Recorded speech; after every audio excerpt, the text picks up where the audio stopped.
Yes, yes, yes, yes, yes. That's right. Yet, ladies and gentlemen, today is Yes Day. Because today is the day of the American Dragon, one of the greatest technical wrestlers ever in WWE. Someone else used to have that title, but something happened. But either way, his birthday, ironically, was, I think his was yesterday. But speaking of, today is the day of another great technical wrestler who would have had a great dream match with the other one, Bryan Danielson. So today I am going to give you my top 10 favorite matches that I recommend from both AEW and WWE. So let's get started. At number 10, we have Daniel Bryan, as he was known in WWE. First of all, can anyone tell me why the American Dragon nickname was not given to Daniel Bryan or Bryan Danielson in WWE?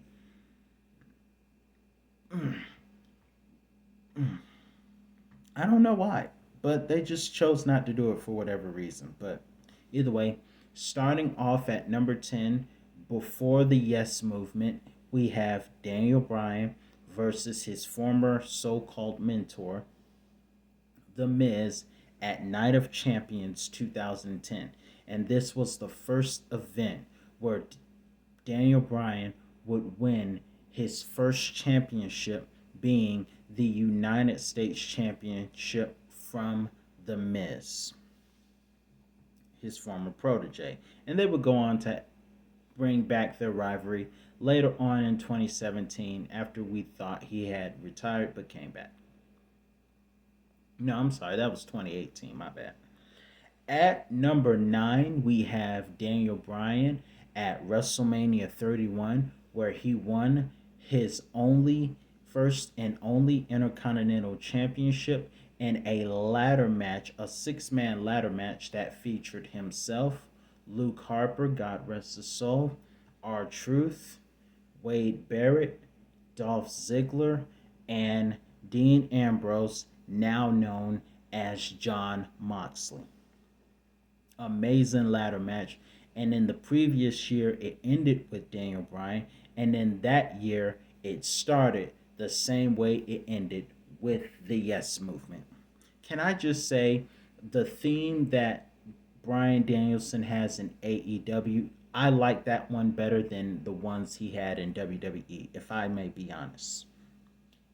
Moving on to number 8, we have Daniel Bryan defending his special custom made WWE Championship in an Elimination Chamber match against an all star cast of Kofi Kingston, AJ Styles, Samoa Joe, Randy Orton, and Jeff Hardy. Did I mention Kofi Kingston? I think I did. But an all star cast of men of the modern era inside the Elimination Chamber, with the last few minutes being very epic with him and Kofi Kingston. They would go on to have a classic at WrestleMania 35 where Kofi would win the championship from Bryan.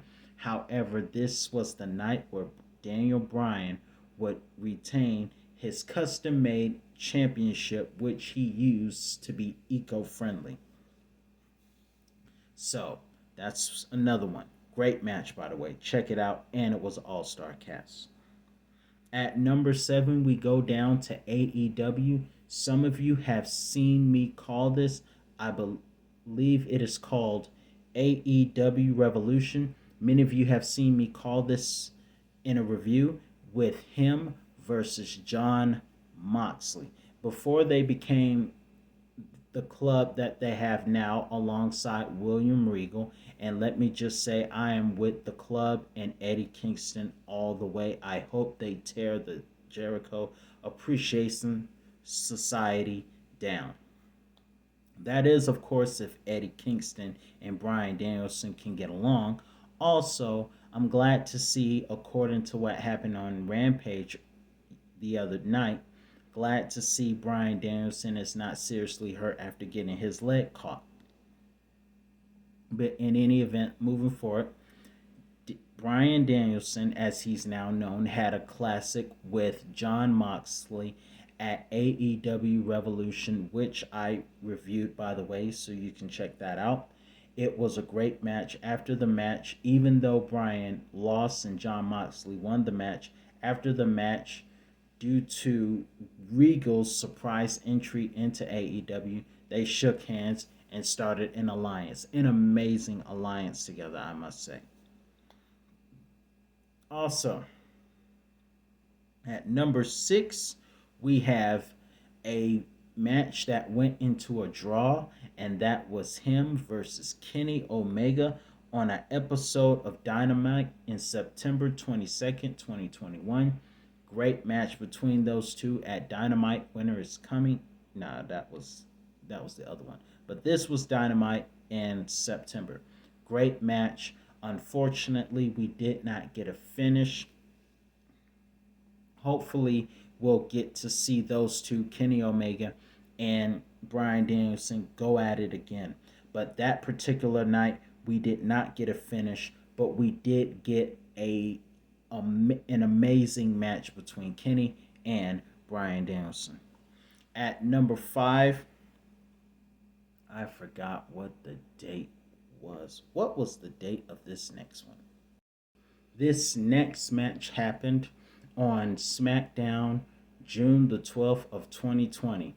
An amazing classic between Daniel Bryan and AJ Styles for the vacated Intercontinental Championship. Let me tell you, you got to check that match out.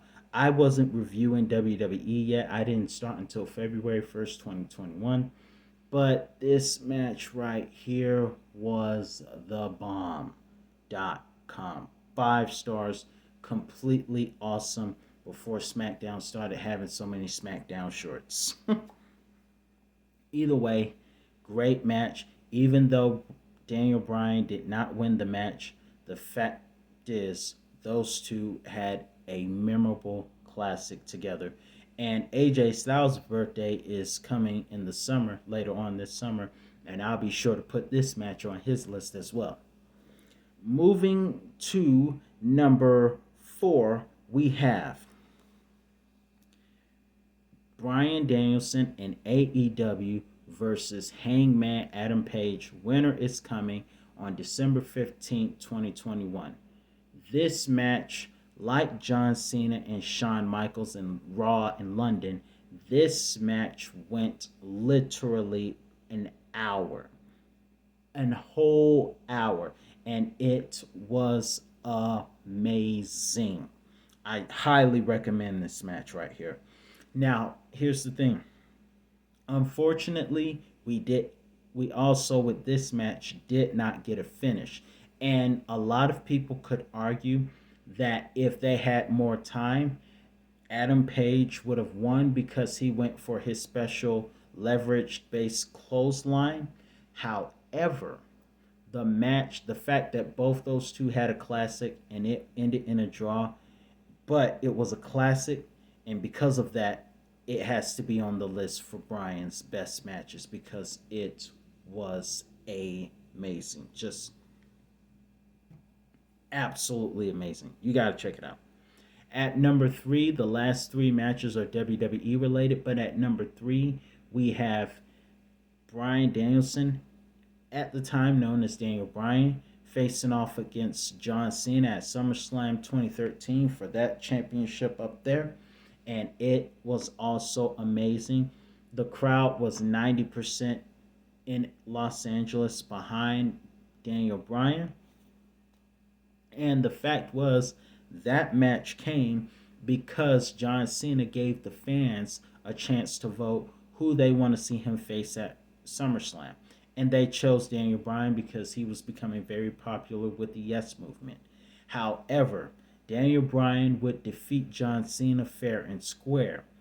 But unfortunately, that match would end in some very crooked matters with Triple H turning heel and Randy Orton cashing in his money in the bank contract to defeat Daniel Bryan at SummerSlam, making a big plot twist.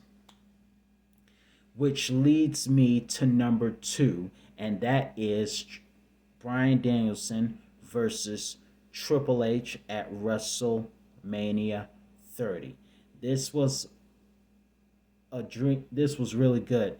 This was when Daniel Bryan was getting that B+ gimmick.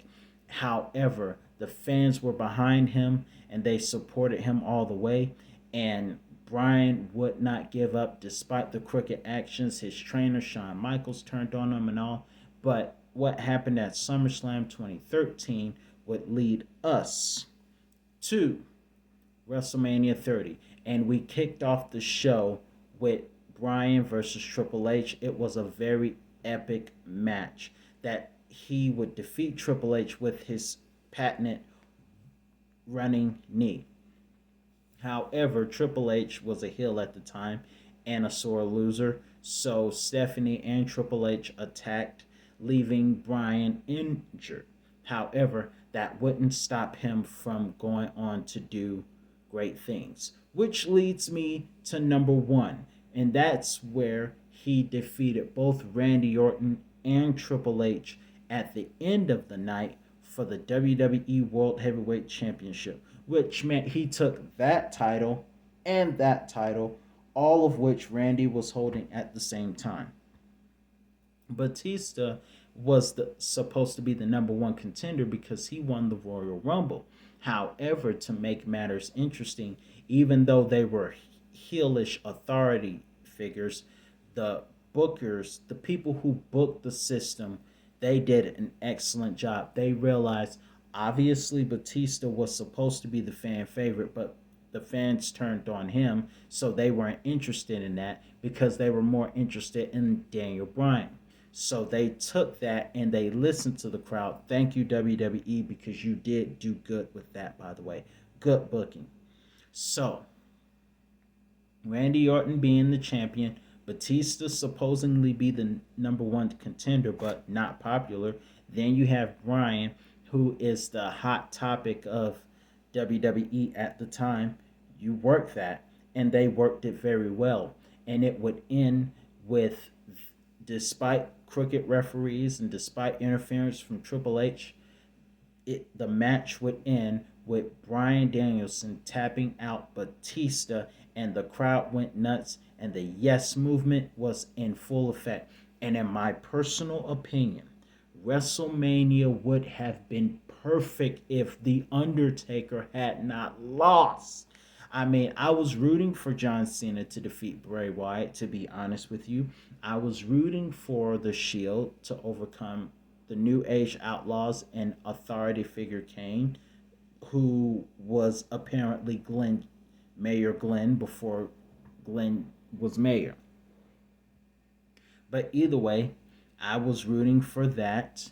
I was rooting for Daniel Bryan to have all his success, and I loved the return of Stone Cold, The Rock, and Hogan, who got everything mixed up at Mercedes.